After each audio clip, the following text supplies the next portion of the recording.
Hello everyone. Welcome to the Law of Torts lecture series. My name is Abhishek Singh Negi and today we are going to talk about environmental tort. First of all, we need to know that how environment law and tort law both are converging. As we all know that tort law as well as environmental law both are separate stream, but there are certain convergence point when they converge. And those convergence points are when some environmental hazard has happened and the person seeks a remedy. The remedy is with regard to the compensation, and here the role of tort law comes into picture. So, also, environmental tort is a emerging field where now the people through the environmental degradation, environmental pollution started proving to the court that this is also in a way is nuisance. This is also in a way negligence. This is also way trespass. So through case laws we'll see today that how environmental tort developed in India, as well as how environmental tort has been perceived in the world. So basically, first of all, we need to know that what do we mean, what do we understand by environment, and what is the definition of environment. So we are taking the definition of environment from Environment Protection Act. Section 2 talks about it, and section 2 says that environment means air, water, land, and human being, and the interrelationship between them. Now the interrelationship is creating a problem. Why? Because of the overuse of certain resources, sometimes we see environmental degradation.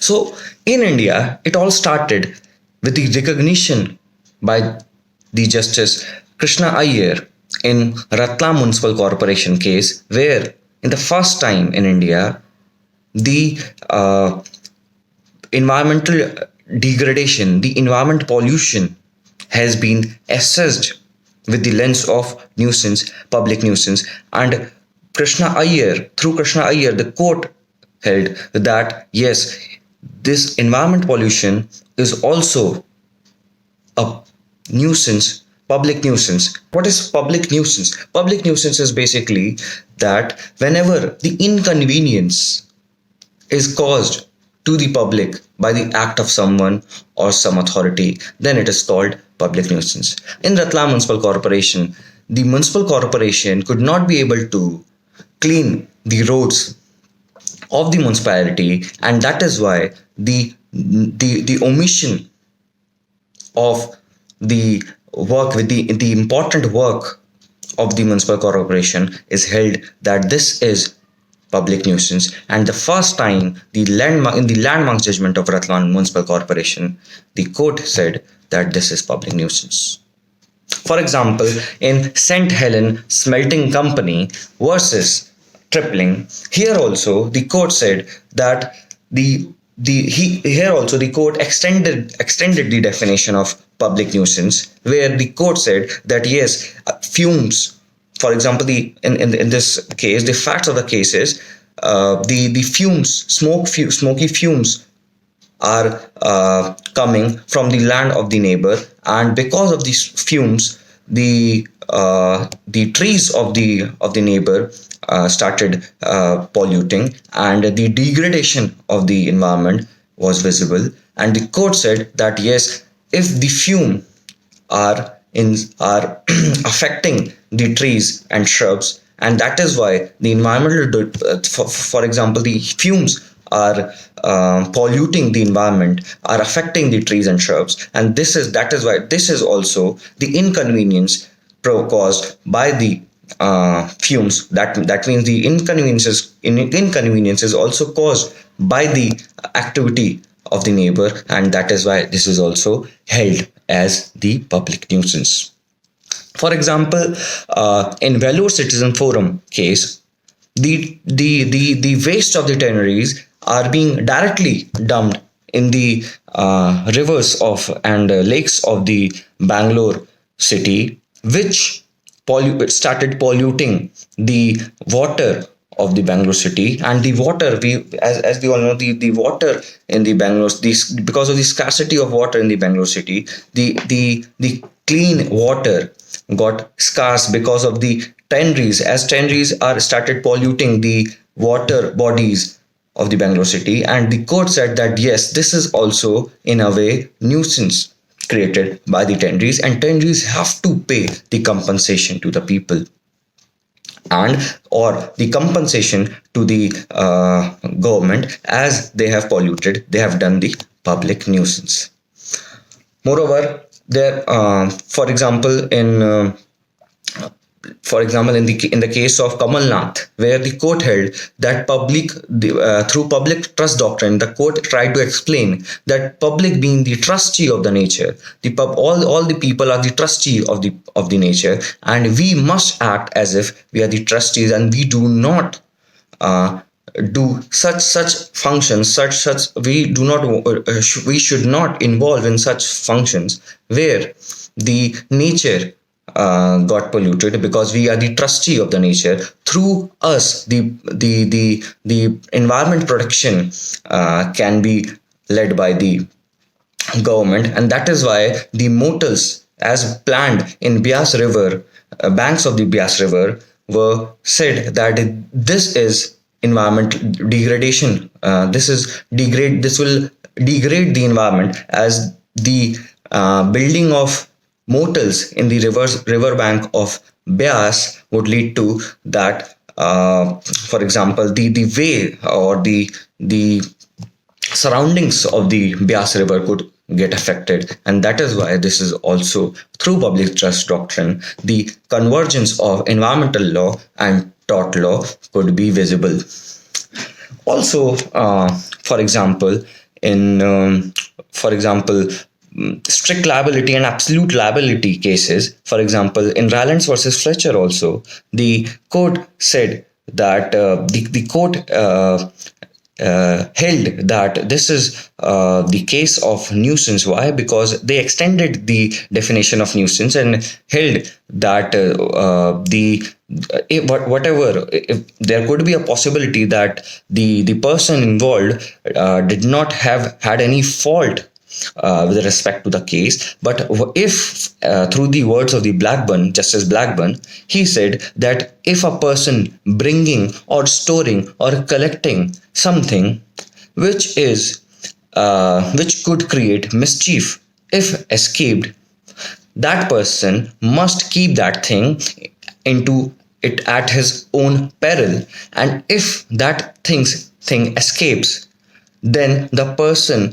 is answerable, no matter the fault, no matter he has taken all the due care or not, no matter he has done any wrong or not, he would be held liable. For example, in Rallens versus Fletcher, also the Rallens and Fletcher both are neighbor to each other, and because of the construction of a reservoir by the neighbor, and due to the negligence of the engineer and the construction people, they could not foresee that the land of one neighbor is internally linked to the shaft of the neighbor, and in a way the water seeps in into the land, and connected, as the shaft is connected with the mines of the neighbor, the whole water of the reservoir went to his neighbor, and it damaged the property of the neighbor.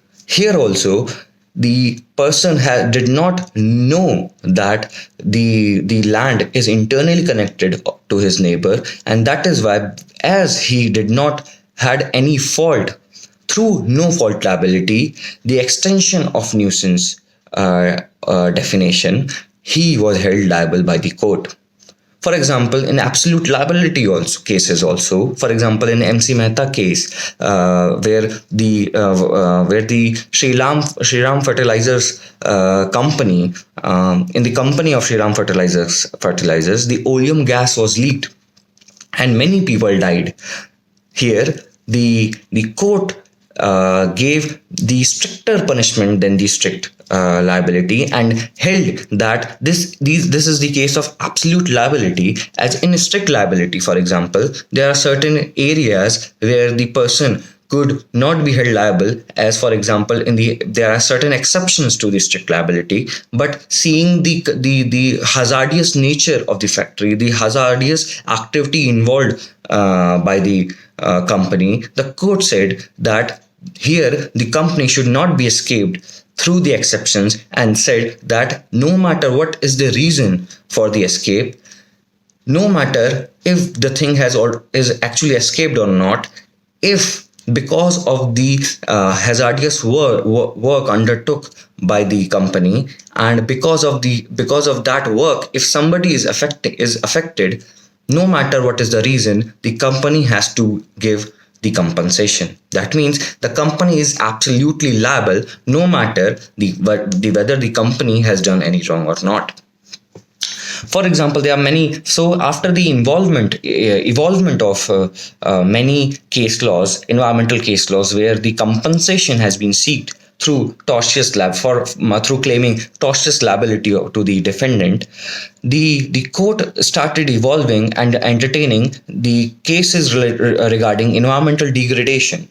And still now we have reached to a level where we have evolved another tort called toxic tort.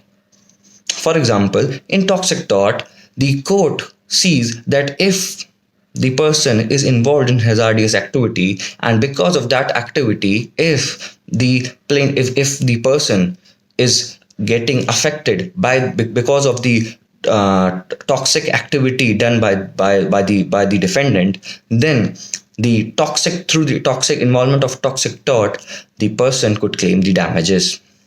So there are many cases which shapen the new liabilities under tortious law, and under tortious claim, now we could be able to prove that if there is in through environmental degradation. For example, in Rambrit Singh versus Babulal, here also the court first time held that the grinding of bricks, because of the noise producing during the grinding of the bricks, the neighbor got disturbed, and the neighbor of the factory sued the factory because of the nuisance they are creating. The court held that yes, this is the case of the noise pollution, and noise pollution is very much relevant in today's world as the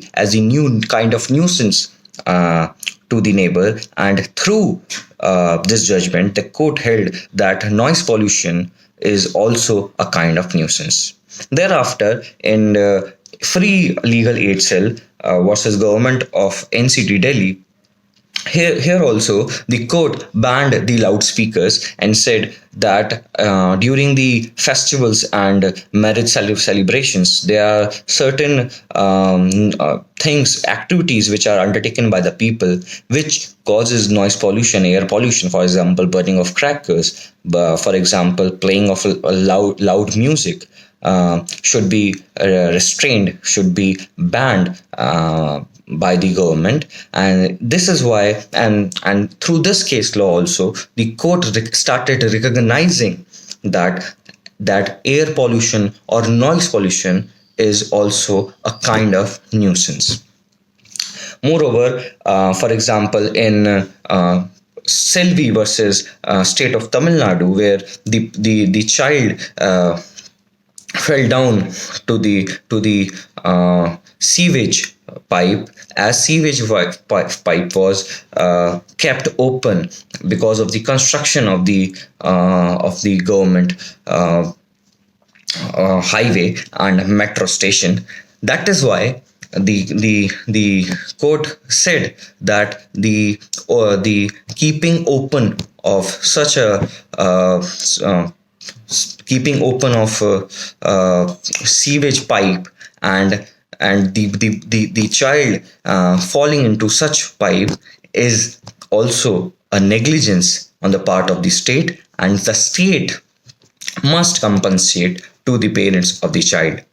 So these are the things where, for example, in news cases of nuisance, noise pollution, air pollution, land pollution, the court time and again, through the involvement of tortious liability, establishes that environmental degradation is also a tortious act. For example, in negligence cases, for example, Rylance versus Fletcher, MC Mehta versus Union of India, there are many cases where the court held that if the person is involved in an activity which eventually affects the environment, the person can surely claim the damages and surely set the tortious liability on that person. So these are the case laws through which the tortious liability and environmental law, they converge and gave rise to environmental tort. And as I have already discussed, that there are certain toxic tort, the certain new emergence of new torts. For example, toxic tort is the latest emergence of tort, where the the court prima facie accepts the case in the name of if the party is involved in ultra hazardous activities. So these are the case laws. I hope I'm clear. Thank you so much.